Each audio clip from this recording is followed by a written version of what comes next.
Our topic is CBI because recently it was in news that in Meghalaya the general consent of CBI was withdrawn by the Meghalaya government. So let's discuss what CBI is, little bit of brief introduction about CBI and its working.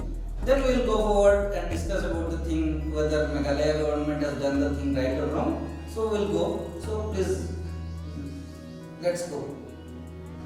So our topic is CBI. CBI here doesn't mean Central Bank of India. What we are trying to mean is Central Bureau of Investigation. So let's have a brief look upon what Central Bureau of Investigation is all about. So Central Bureau of Investigation, that is CBI, is the premier investigating agency of India. Premier investigating agency means it has the power to investigate everywhere, wherever it is, whether inside the country, anywhere, in any state, it has the power to go and investigate the things, whether related to corruption or any other crimes or anything. It can investigate into the matters. Now let us have a look upon how CBI came into existence. Now the beginning of CBI was started in 1941. Now, how can it be started in 1941? Because India got independence in 1947. At that time, it was under British rule. Yes, Britishers had made this. At that time, Second World War was going on. Second World War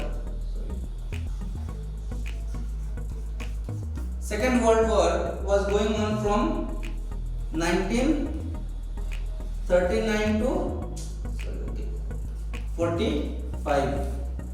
We all know that the Second World War was going on from 1939 to 45. Means in 1941 Second World War was going on. At that time there was some corruption in the British Army. So they thought to take some initiative.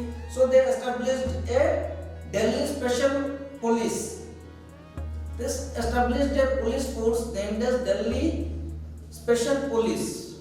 Now, in 1946, when this interim government was formed, at that time, the Indian government thought to take it into Indian custody, Indian occupation. So, they made a rule.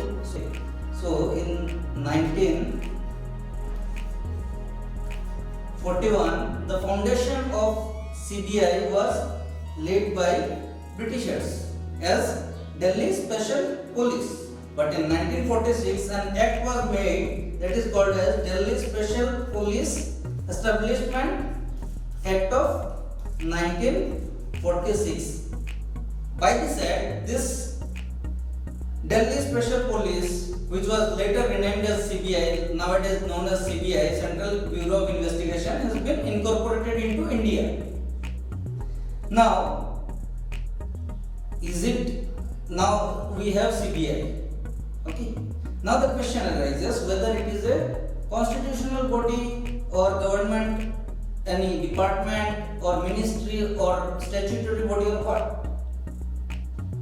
Now the answer to this is it is none of them. Because first of all, it is not a constitutional body. There are two types of independent bodies. One is constitutional body and another one is statutory body. Constitutional body is one which is mentioned in the constitution, like Election Commission of India. But there are some other bodies which are statutory, means they have been established by any act of parliament. But this was not made by Indian parliament. This was made by British Parliament because at that time British rule was there. So what is this? This is neither a constitutional body nor a statutory body, but it has been attached. It has been attached with the Ministry of later on. Yes, it has been attached with Home Ministry, but later on it has been shifted to the Department of Personnel and Training. Now it's under the Ministry of Personnel, Public Grievances and Pension. That is, the department is DOPT, Department of Personnel Training. So, it's under DOPT.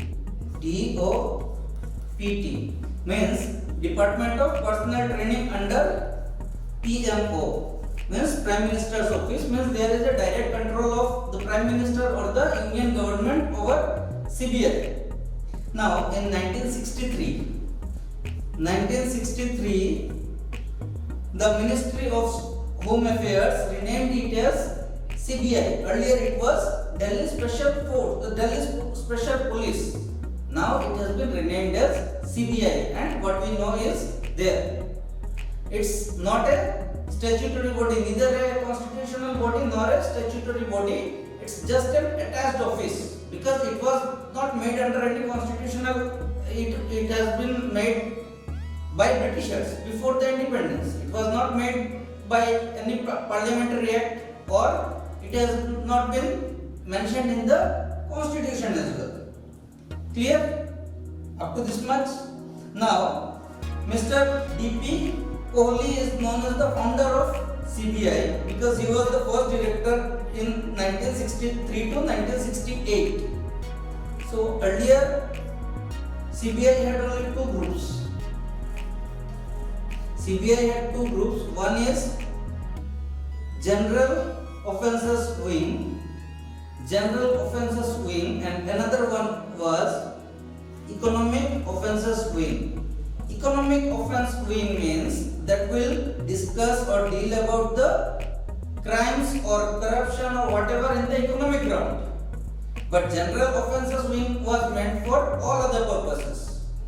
In any other field, if any crime was being done, then the General Offences Wing used to investigate and come to a conclusion, and if the matter was related to economic affairs or corruption, then it was dealt by the Economic Offences Wing. But now CBI is having 7 divisions like Anti-Corruption Division, Economic Offences Division, Special Crimes Division, Policy and Coordination Division, Administration Division, Directorate of Prosecution, Central Forensic Science. Yes, now you can see the advancements.